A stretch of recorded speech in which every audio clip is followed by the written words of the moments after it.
রাজ্যে পারিশ্রমিকের অভাব, ভিন রাজ্যে কাজ করতে গিয়ে মৃত্যু পরিযায়ী শ্রমিকের।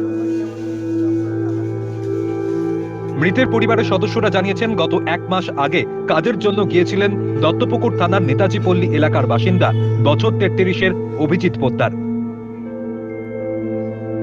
গতকাল কাজ করতে গিয়ে বিকেল 4টে নাগাদ নির্মীয়মান বহুতলের উপর থেকে পড়ে গিয়ে গুরুতর আহত হন রাজু।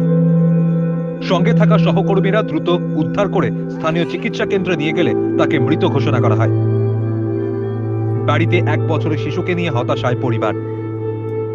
মৃতের আত্মীয় জানান, পশ্চিমবঙ্গে পারিশ্রমিক খুবই কম, সে কারণে ভিন রাজ্যে কাজ করতে যেতে হয়।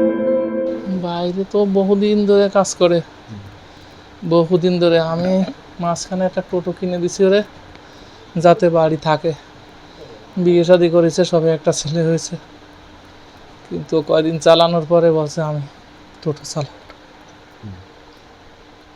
আমি বলতে পারছি না, বড় কষ্ট হচ্ছে।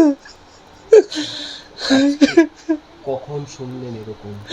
কালকে 5টা নাগাদ আমি খবর পাইছি যে তোমার ছেলে পড়ে মরে গেছে।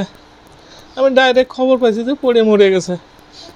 আমার মেজো ভাই, এই যে ওর কাছে, ওর জানাশোনার লোক একটা আছে ওখানে, সে ওর কাছে ফোন করেছে, ও আমার কাছে ফোন করেছে।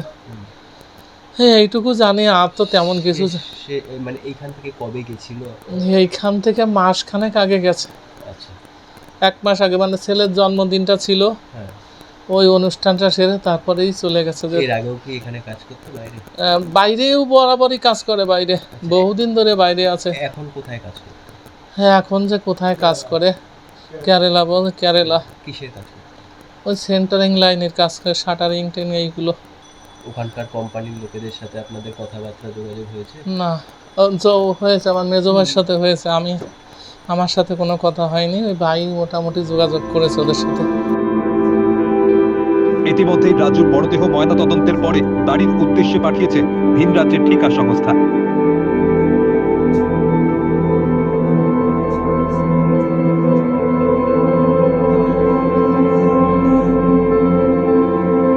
যদিও এই ঘটনা নিয়ে বারাসাত 1 নম্বর পঞ্চায়েত সমিতির সদস্য গোপাল রায় পরিবারের পাশে থাকার আশ্বাস দিয়েছেন।